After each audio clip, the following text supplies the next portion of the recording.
자, 안녕하세요. 예, 기태쌤입니다. 여러분들 연휴 잘 쉬셨나요?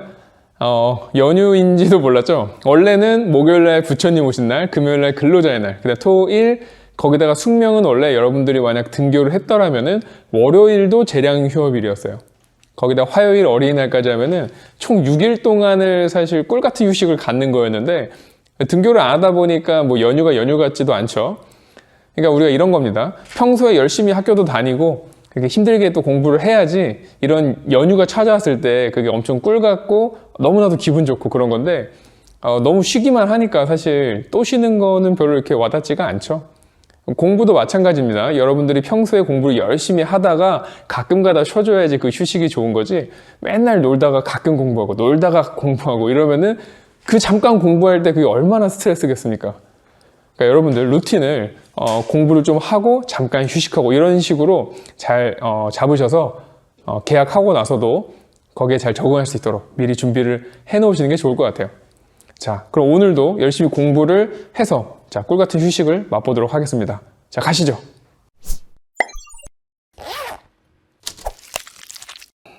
자, 오늘 5번째 강의고 고려는 이제 2번째 시간이 되겠습니다.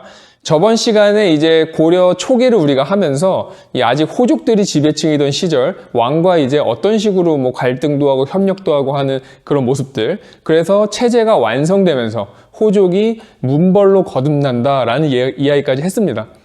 그래서 오늘 할 내용은 이 문벌들이 중심이 된 고려 중기의 모습을 할 거예요. 그러니까 아무래도 체제가 어느 정도 완성이 됐기 때문에 좀 안정적인 국정 운영이 되던 시기라고 할 수 있는데 또 그럼에도 불구하고 외부에서의 침략이 또 많았던 시기이기도 합니다. 그래서 이제 거기에 대해서 고려가 어떤 식으로 대응을 했나 그런 점도 볼 거고요. 그 다음에 이제 문벌들이 아무래도 특권을 가지고서 자기들의 이제 대를 이어서 계속 권력을 유지하던 세력이다 보니까 아무래도 이제 시간이 흐르면서 문제가 생기게 됩니다. 그래서 어떤 문제가 있었는지 그것도 보도록 하겠습니다. 아무래도 이 중기는 우리가 저번 시간에 배웠던 고려 초기처럼 막 진취적이고 자주적이고 막 이런 모습들은 점점 사라지기 시작해요. 아마 이제 잦은 외침 때문에 그런 것 같기도 한데 그런 모습들을 같이 이제 보신다면은 좀 더 이해의 폭이 넓어질 겁니다. 자, 지도를 통해서 우리가 고려 초기의 국제 관계를 한번 보도록 하겠습니다. 보시면은 이제 송나라가 있죠, 중국에는. 그리고 우리 고려가 있고 만주에는 거란이 세운 요나라가 있습니다. 그냥 옆에 이제 여진도 있는데 여진은 아직까지는 그렇게 큰 세력이 아니기 때문에 좀 제쳐두고 세 나라의 관계만 먼저 보자면은 일단 우리 고려하고 거란의 관계는 저번 시간에 배웠죠. 네, 매우 적대적인 관계입니다. 그 낙타 굶겨 죽였던 거 생각하시면 돼요. 하지만 송나라하고는 대체로 우호적인 관계를 유지합니다. 그러니까 대체로 우리나라가 중국의 한족이 세운 국가들하고는 조금 친하게 지내는 경향이 있어요. 뭐 송나라라든지 나중에 조선시대 명나라라든지. 자, 어쨌든 그래서 거란하고는 이제 사이가 좋지 않아가지고 우리가 이제 여러 차례 이제 침략을 당하게 됩니다. 그래서 그 이후에 뭐 사대 관계를 맺기도 해요. 마찬가지로 여진 같은 경우에도 그 이후에 이제 성장하면서 우리가 또 여진에게 또 사대하기도 하고.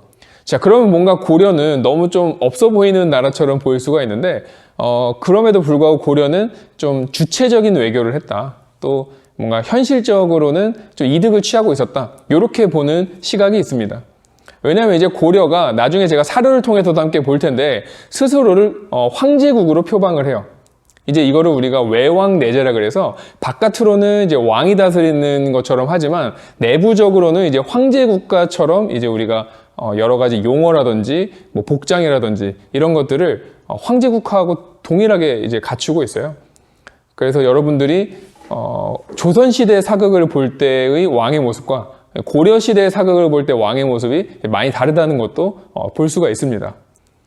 그래서 우리가 오늘 할 내용은 이런 거란이나 여진이나 송과의 관계에서 정체성, 황제국 체제라는 그런 것들을 어떻게 유지했나 뭐 이런 것들을 초점에 맞춰서 공부하도록 하겠습니다.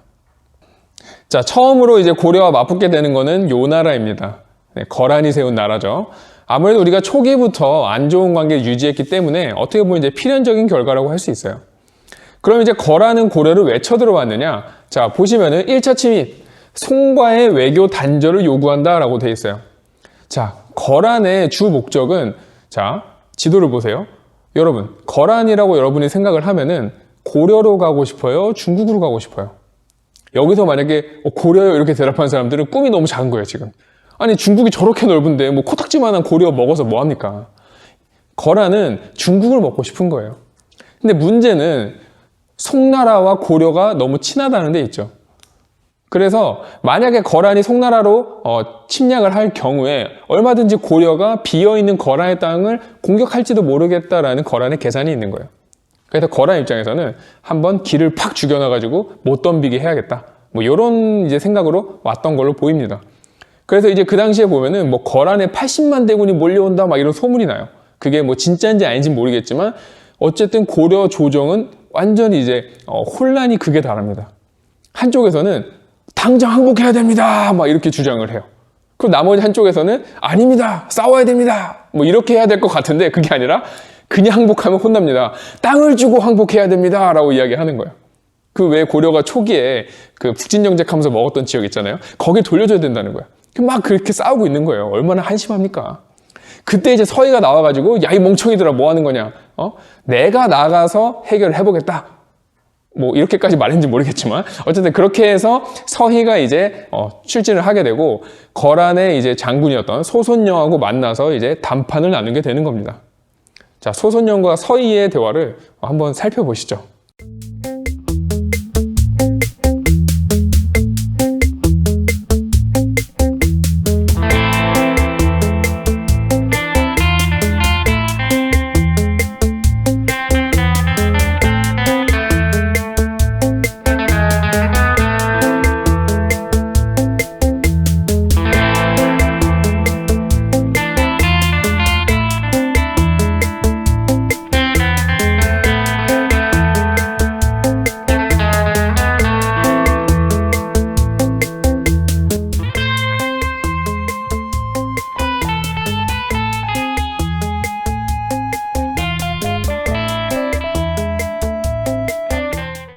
자, 서희와 소손영의 대화 잘 보셨죠?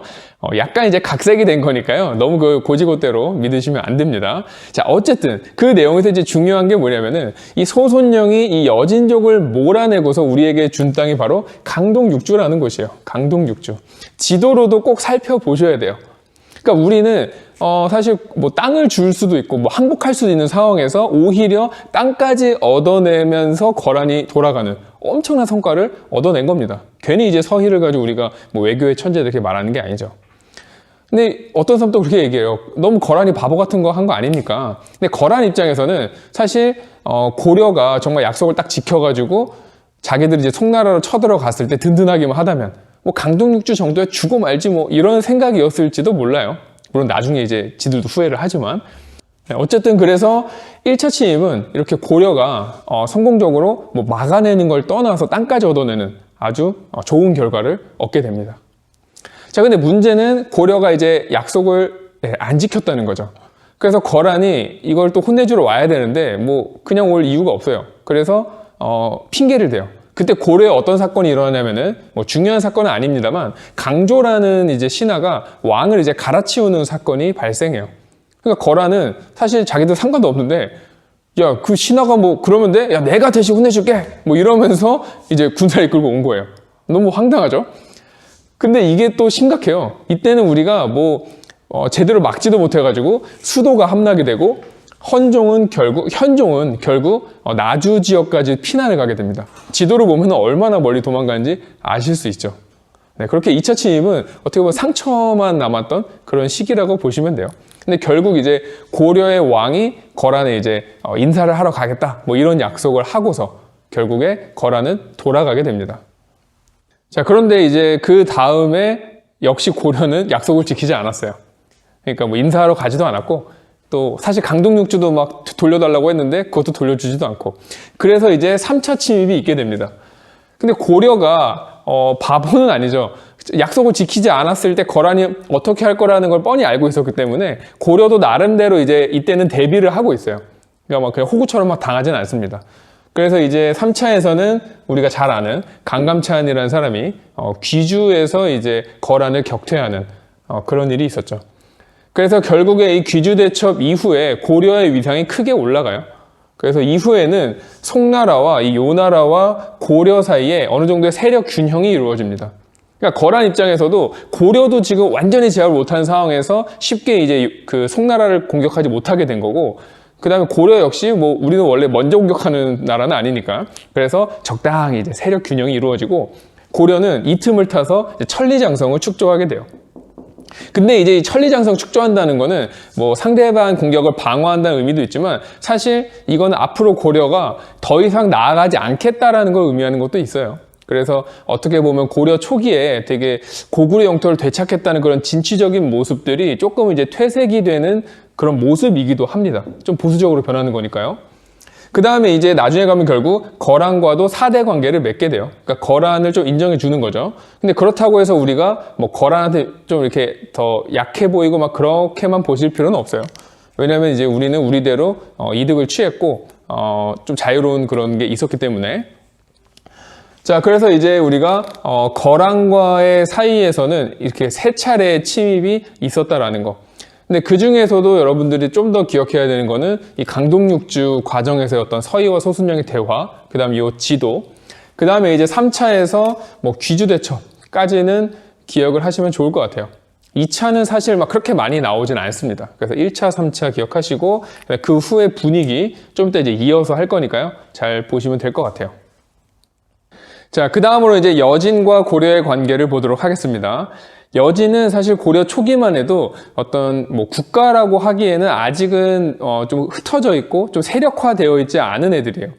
그래서 우리가 아까 거란하고의 관계를 봤을 때처럼 그냥 국경 지역에서 뭐 약탈을 하고 백성들을 괴롭히고 이런 정도였다고 보시면 돼요. 그래서 우리가 귀주대첩에서 승리했을 때만 해도 여진이 그걸 보고 와, 고려 짱이다, 멋있어 이러면서 고려한테 와가지고 저희가 앞으로 뭐 잘하겠습니다 막 이렇게 자발적으로 했던 애들이에요. 근데 그런 여진이 점점 이제 성장을 하면서 고려 국경 지역에서 너무 이제 많은 피해를 주게 됩니다. 그래서 결국 윤관이라는 사람이 군사를 이끌고 여진족을 정벌하러 가요. 근데 대패를 하고 돌아옵니다. 그래서 윤관이 내가 왜 졌지? 이렇게 좀 반성문을 쓰다가 이게 필요해 해가지고 이제 맞춤형으로 만들었던 특수부대가 별무반이라는 특수부대예요. 그래서 윤관과 별무반. 그래서 이 별무반을 이끌고 다시 여진족을 정벌하게 되는데 이때 이제 성공을 하게 됩니다.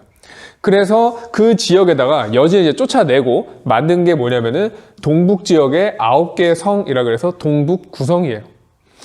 우리가 뭐 동북이라고 하면 대충 어디일 거라고 예상은 되지만 사실 기록상으로 아직까지 학자들이 명확히 여기가 동북구성이다라고 하는 지역은 좀 분분해요.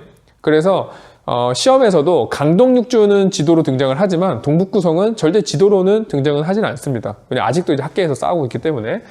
근데 어쨌든 동북구성 이제 축조하고 이제 여진족을 방어하기에 적합하게 만든 거예요. 자, 그런데 여진이 또 갑자기 이제 꾸물꾸물대면서 우리를 찾아와요. 그래서 거기가 저희의 삶의 터전인데 제발 돌려주시면 안 되겠습니까? 막 이러면서 애원을 하는 거예요. 거기만 돌려주시면 저희가 앞으로 조공도 하겠습니다. 막 이렇게 오는 거죠. 자, 그럼 우리는 여기서 동북구성을 줘야 됩니까? 말아야 됩니까? 당연히 여러분들은 땅을 왜 줍니까? 뭐 이렇게 얘기를 하겠죠. 자, 근데 당시에 이거를 결국에 돌려주게 돼요. 근데 왜 돌려주냐면은 일단 이 지역은 좀 춥고 땅도 척박하고 그래서 이제 사람도 많이 살지 않아요, 사실은. 그래서 고려가 이 땅을 가지고 있다고 해서 거기서 얻을 수 있는 이득이랄까? 이런 게 많지는 않습니다, 당시에는.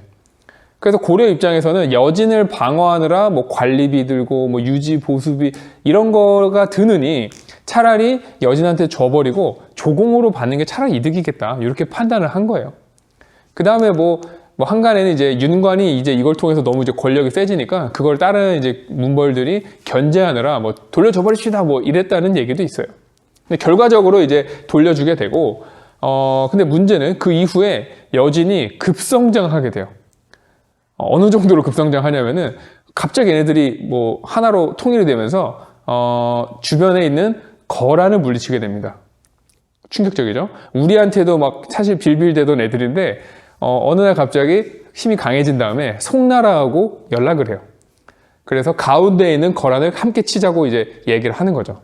그래서 결과적으로 여진은 그 거란을 송나라와 함께 멸망시키면서 그 자신감에 더불어 아예 나라를 금이라고 건국을 해버려요. 그러니까 고려도 힘들어하던 거란을 무너뜨린 여진이 된 거예요. 자, 그리고 나서 여진은 이제 금이죠. 우리한테 사대를 하라고 요구합니다. 우리한테 조공을 바치겠습니다 했던 애들이 몇 년도 안 돼가지고 야 고려 이제부터 니네가 우리 형이라고 해 이렇게 온다는 거예요. 뭐 형도 아니죠. 그거보다 더 높은 거니까. 거기에 대해서 그럼 우리는 어떻게 해야 됩니까? 뭐 이것들이 까불고 있어 이러면은 안 된다는 거예요. 그래서 실제로 고려 조정은 당시에 4대 요구를 결국 수용하게 돼요. 이 수용하게 된 사람이 바로 당시 최고 권력자였던 이자겸이라는 사람입니다. 근데 이걸 가지고 야 이자겸 진짜 자기 권력 유지를 위해서 나라를 그냥 4대 관계도 맺고 그러네 뭐 이렇게만 해석할 수는 없는 게 결과적으로 이 금나라가 어떻게 합니까? 그 거란을 멸망시키는 과정에서 송나라 사람들이 얼마나 허약한지를 파악한 거예요. 그래서 이 여진이 거기서 끝난 게 아니라 아예 송나라를 쳐들어가서 송의 수도인 개봉, 카이펑이죠. 카이펑을 함락시키게 돼요. 그래서 지도를 보시면은 송나라가 어떻게 되어 있습니까? 북송이 있고 남송이 있는데 이 북쪽 지역을 전부 다 금나라한테 잃어버리고 아예 남쪽에 있는 지역만 다스리게 되는 남송으로 쪼그라든 거예요. 그러니까 어떻게 보면은 우리가 사대한 게 조금 이제 자존심 상할 수도 있지만 만약에 이때 우리가 좀 덤볐으면은 우리도 어떻게 됐을지 장담할 수가 없어요. 그래서 어떻게 보면은 이 결정은 좀 현실적이었다 이렇게 보시면 됩니다. 자, 어쨌든 여진하고의 관계는 이렇게 좀 순서대로 좀 기억을 하시고 그다음에 키워드 윤관, 뭐 별무반, 동북구성 뭐 이런 단어들을 같이 연결해서 기억하시면 될 것 같아요. 그래서 별로 여진은 어렵지는 않습니다. 자, 그러면 이제 이렇게 거란에게 침입받고 여진에 침입받고 고생을 했던 고려가 이제 내부적으로 이제 어떤 일들이 생기는지 그 부분을 보도록 하겠습니다. 방금 전에 우리가 잠깐 언급했던 이자겸이 이제 주인공으로 등장합니다.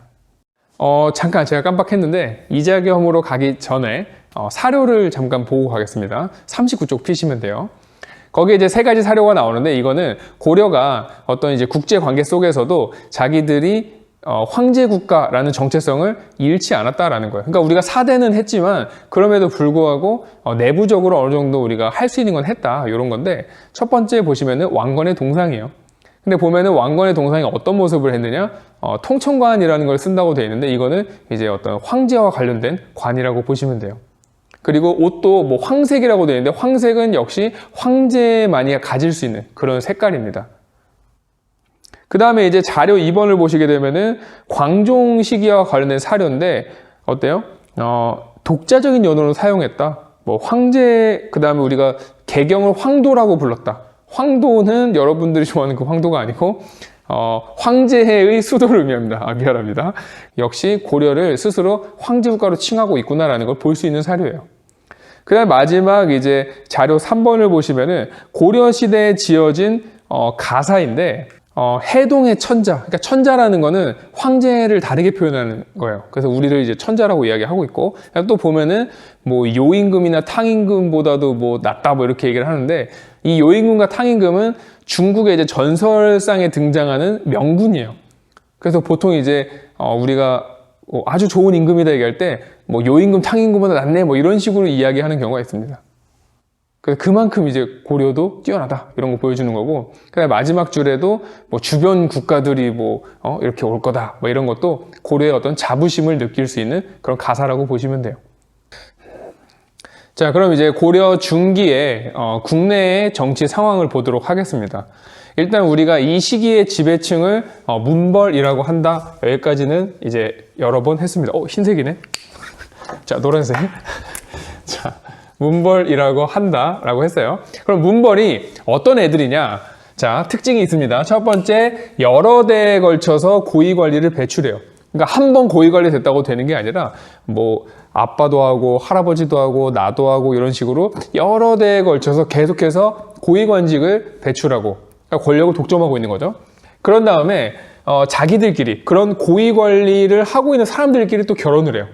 왜냐하면은 자기들의 그런 권력을 자기들끼리만 독점하기 위해서 그렇게 권력 독점을 합니다.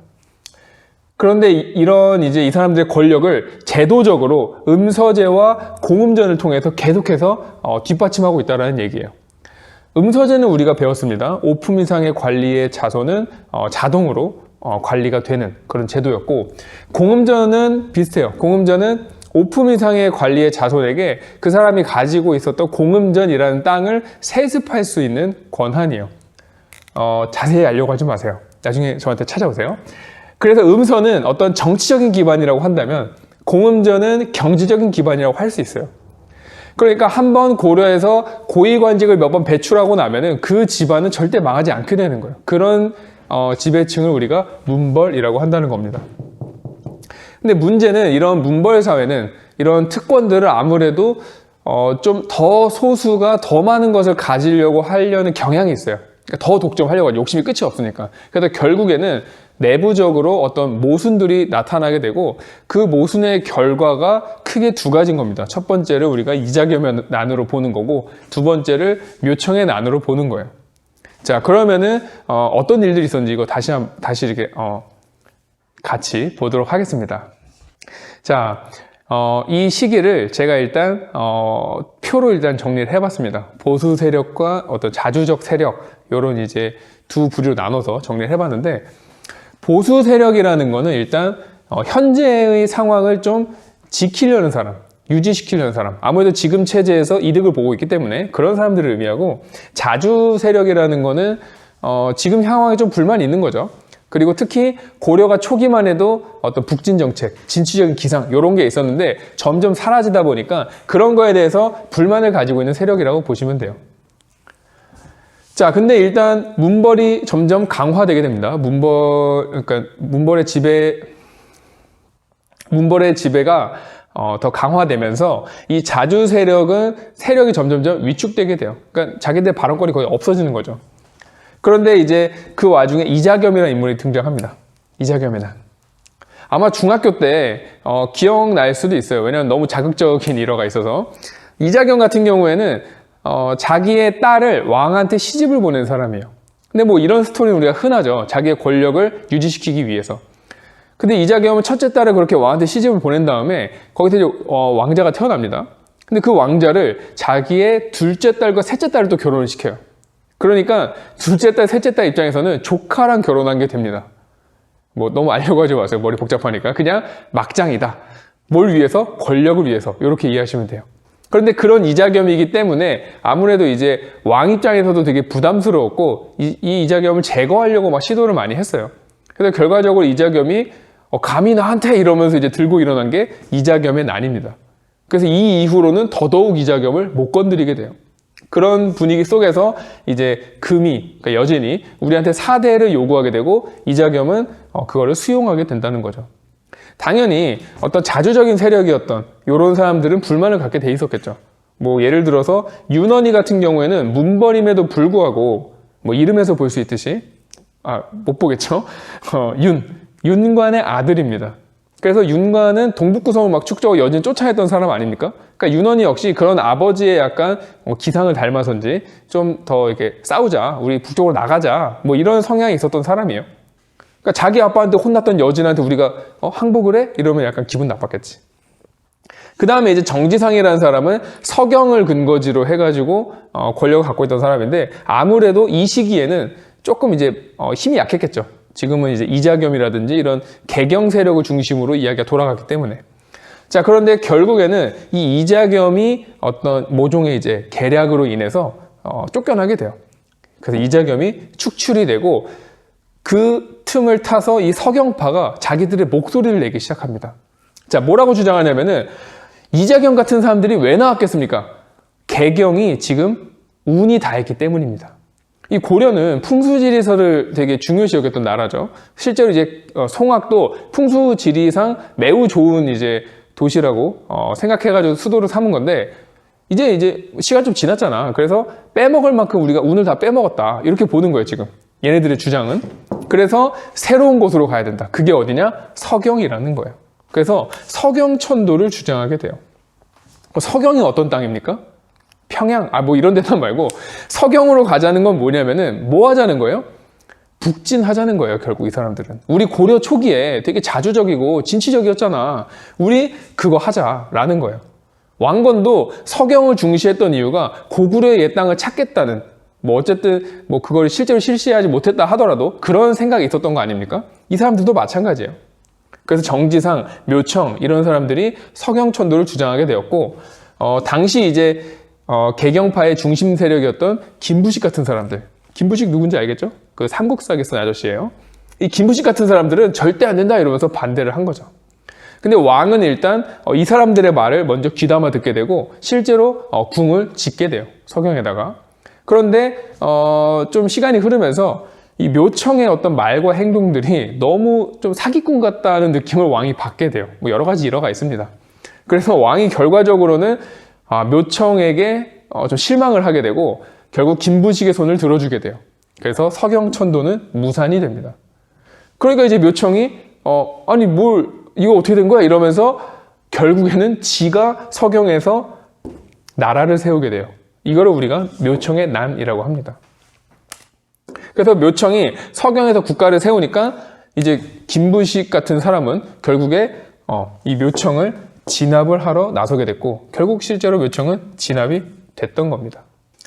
자, 이 과정에서 밑에 이제 사료를 보시면 알 텐데 윤원희 같은 경우에는 어떤 연호를 제정하고 황제를 칭하고 이거 우리 배웠죠. 칭제건원. 칭제건원에 대해서는 찬성했던 사람이에요. 근데 서경천도 자체는 지지하지 않았습니다. 그래서 실제로 김부식이 이 묘청의 난을 진압하러 갈 때 윤원희도 같이 갔어요. 근데 문제는 이거 나중에 진압하고 나서 김부식이 야, 너 얘네랑 친했잖아 이러면서 결국 윤원희를 날리게 됩니다. 근데 정지상 같은 경우에는 이제 묘청과 함께 적극적으로 이제 서경천도를 주장했던 사람인데 결국에 이제 묘청이 난을 일으켰을 때 정지상도 죽게 돼요. 그리고 이제 묘청 같은 경우에는 가장 이제 어떻게 보면 급진적인 주장을 하는 건데 서경천도를 해서 우리가 칭제건원 하면은 주변 국가가 우리한테 항복을 할 겁니다. 그리고 금나라까지도 우리가 정벌할 수 있습니다 라고 주장을 했던 거예요. 그러니까 사실 어떻게 보면은 좀 많이 비현실적이긴 합니다. 사실은 우리가 그 당시에 금나라의 국력을 생각해 보면은 이미 뭐 송나라까지 쫓아내가지고 어마어마한 지역을 가지고 있었던 나라고 우리가 싸워가지고 이길 수 있다는 보장은 사실 없어요. 그럼에도 불구하고 이제 후대에 신채호 선생의 평가가 이제 자주 사료로 제출이 되는데 이 묘청이 이렇게 주장했던 것이 우리 역사에서 가장 중요했던 순간이다. 왜 그러냐면은 이 묘청의 난이 진압된 이후로 그 누구도 이제 북쪽으로 우리가 나아가야 된다. 뭐 이민족과 맞서 싸워서 우리가 기상을 넓혀야 된다. 이런 식의 주장을 하는 사람들이 거의 안 나왔다라는 거예요. 그래서 한편으로는 허무맹랑한 이야기다. 그냥 사기꾼이다. 이렇게 보는 입장도 있고 또 한쪽에서는 그래도 어떤 고려의 자주적인 기상을 마지막으로 보여준 인물이 아니냐. 이렇게 평가하기도 합니다. 뭐 판단은 여러분들이 하시면 될 것 같아요.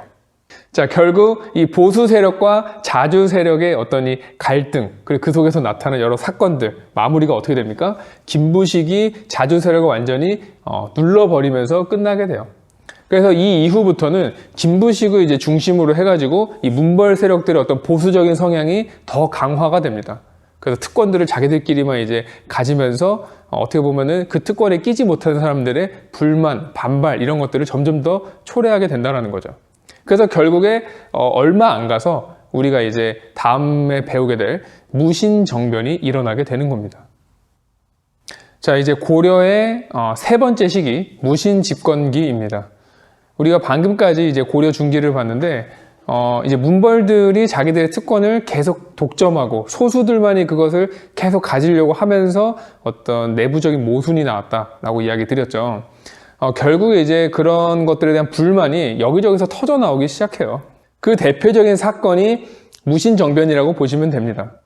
자, 어쩌다가 그렇게 된 거냐면은 일단 기본적으로 고려라는 나라는 문신을 우대하고 무신을 차별하는 풍조가 있어요. 그러니까 글을 쓰는 사람들은 좀 높게 보는 대신에 칼 쓰는 사람들에 대해서는 조금 무시하는 경향이 있었습니다. 그래서 이제 과거 시험 같은 경우에도 무인들이 보는 시험이 있다 없다? 네, 없다예요. 그만큼 좀 무시를 해요. 그런데 우리가 앞서 배웠던 것처럼 뭐 거란의 침략, 여진과의 전쟁 이런 것들을 통해서 무신들이 어쨌든 성장을 하게 돼요. 그러니까 아무래도 전쟁 나가서 공을 세웠는데 국가에서 거기에 대해서 어쨌든 보답을 해줘야 되지 않겠습니까? 그러면서 이제 무신들이 그 이전에 비해서 조금 이제 발언권이 올라가고 있는 상황이라고 보시면 돼요. 그러다 보니까 오히려 사실 그 전보다 무신들이 더 불만이 많을 수밖에 없어요, 사실은. 왜냐면 내가 이만큼 컸는데 여전히 날 무시해? 요런 게 있는 거거든. 그래서 결국에 날 잡아가지고 문신들을 싸그리 죽이고 자기들이 정권을 잡았던 게 무신 정변입니다. 그리고 연도로 치면은 이게 1170년이에요.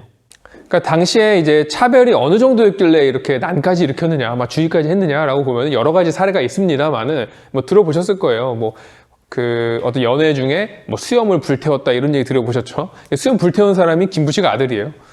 그리고 또 어떤 얘기가 있냐면은 무신 중에서 가장 관직이 높은 상장군이 나이가 70인데 자기보다 관직도 낮고 나이도 어린 문신한테 뭐 뺨을 맞고 막 이런 사건들이 발생합니다. 그러니까 당연히 무신들이 참기가 이제 힘들었던 거죠. 자, 그렇게 해서 이제 무신정변이 일어났고, 이 무신 집권기는 우리가 크게 세 시기로 구분해서 이렇게 공부를 할 수가 있습니다. 자, 일단 첫 번째 시기, 자, 초창기인데 이 시기에는 아직 초창기다 보니까 이 무신들도 자기들이 가지고 있는 권력을 어떻게 행사하고 어떻게 이제 유지해 나가야 될지 이런 거에 대한 생각이 별로 없었어요. 그러니까 막말로 말해서 무신들은 조금 무식했던 게 사실입니다. 그러니까 얼마나 무식했냐면은 뭐 나중에 사료로도 보겠습니다만은 뭐 모여가지고 한다는 게 막 힘자랑이에요, 그냥. 야, 내가 얼마나 힘센지 보여줄까? 하면서 막 기둥을 뭐 손으로 막 쳐보고 서로 막 힘을 자랑한다든지. 그 다음에 이제 어디서 이제 모이자. 그래가지고 그래 무슨 건물에서 모이자 이랬는데 그 건물 간판을 못 읽어가지고 그 회의 장소를 못 가고 거기가 어디지 막 이러면서 헤맨다는 거예요. 그 정도로 사실은 좀 무식해요. 무식한데 그러다 보니까 정권을 유지하는 방법에 대해서도 조금 좀 노하우가 부족했죠.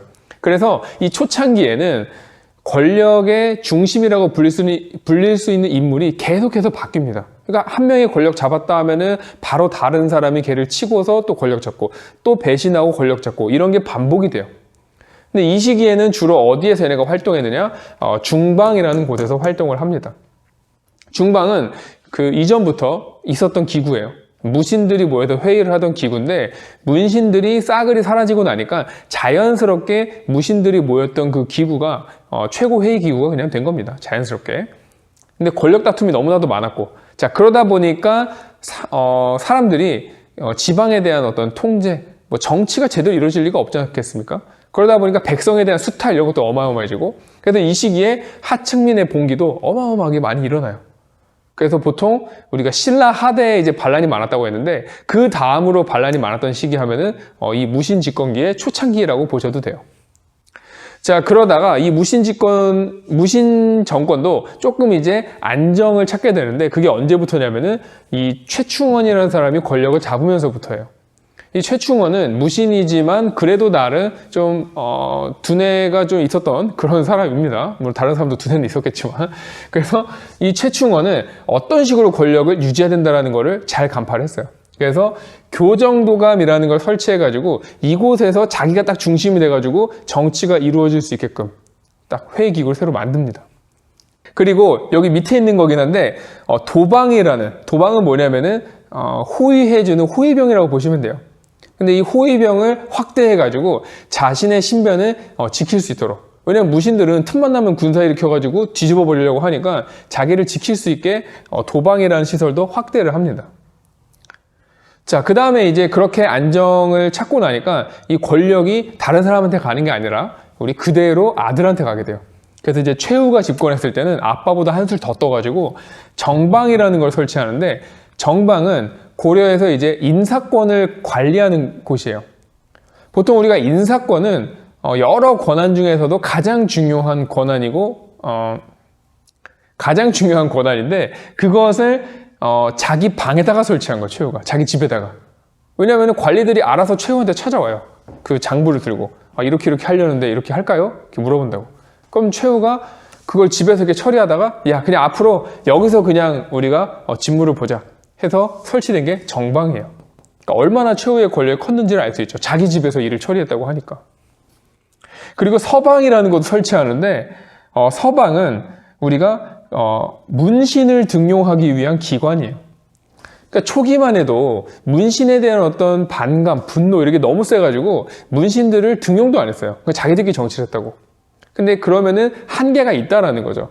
그래서 최후는 야 그래도 똘똘한 애들, 좀 글 쓴 애들이 있어야 될 거 아니야. 그래가지고 문신들을 서방을 통해서 이제 등용을 해서 어떤 행정 업무라든지 이런 것들을 맡아보게 했다라는 겁니다. 자, 그 다음에 이제 도방학 때는 아까 했고, 그 다음에 이제 삼별초라 그래서 교과서에 아마 뭐 야별초라고 나올 텐데 그게 이제 삼별초 중에 하나예요. 그래서 어렵게 생각하시지 말고 삼별초라는 거는 일종의 군대인데 이 군대가 최씨 정권을 보호하는 역할을 하게 됩니다. 그러니까 정부의 어떻게 보면 조직인데 그 정부 조직이 나라를 위한 게 아니라 최씨 정권을 보호해줬다라는 거죠. 그만큼 위세가 엄청났다라는 겁니다.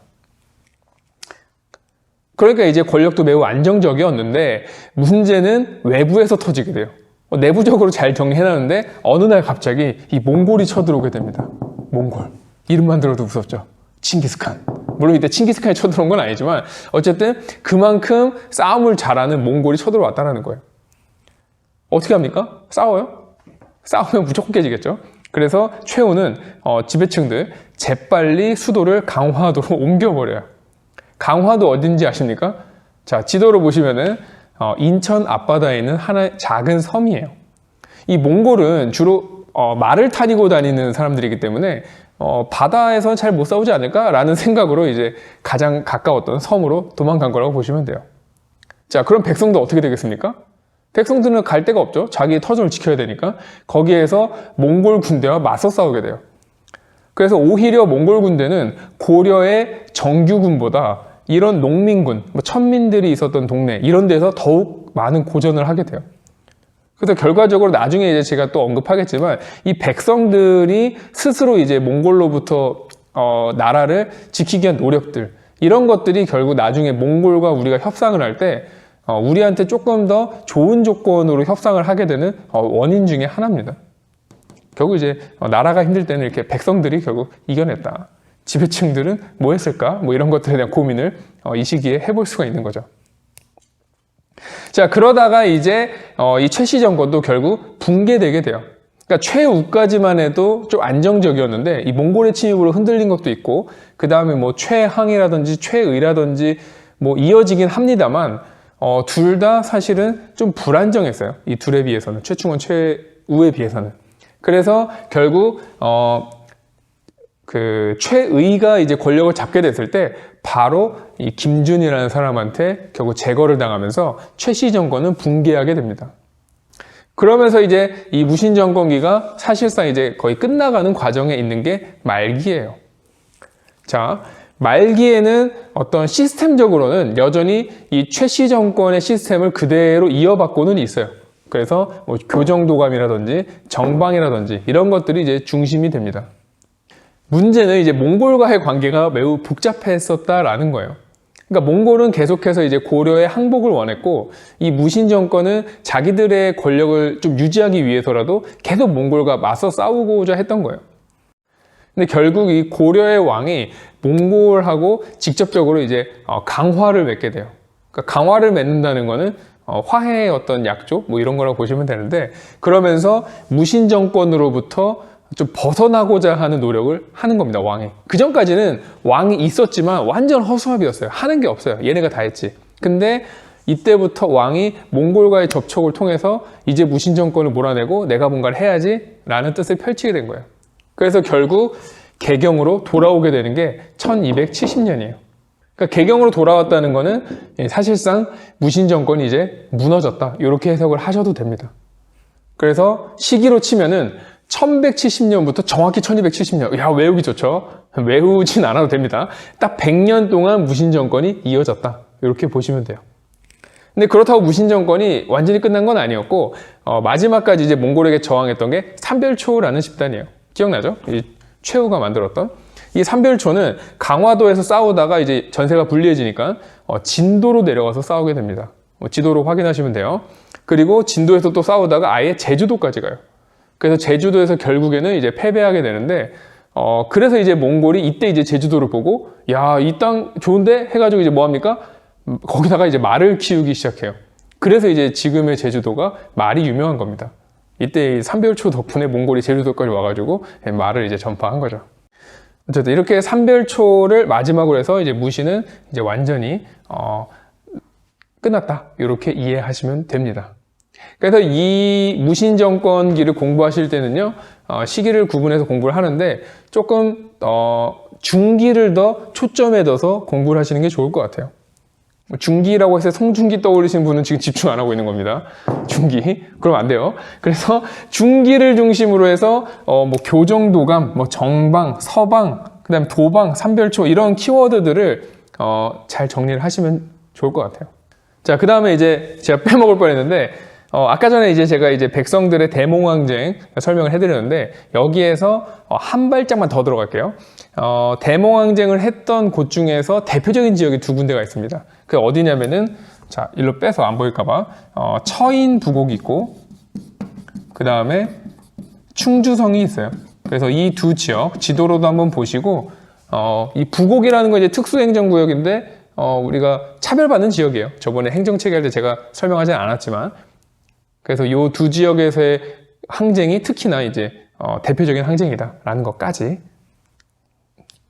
됐습니다. 자, 이렇게 오늘 고려의 중기와 무신집권기까지 항상 똑같은 결론입니다. 교과서를 보고 복습을 열심히 하셔야 돼요.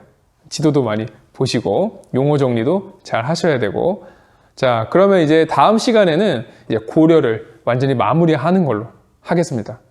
자, 그럼 여기까지 또 듣느라 고생을 하셨고 다음 시간에 뵙겠습니다.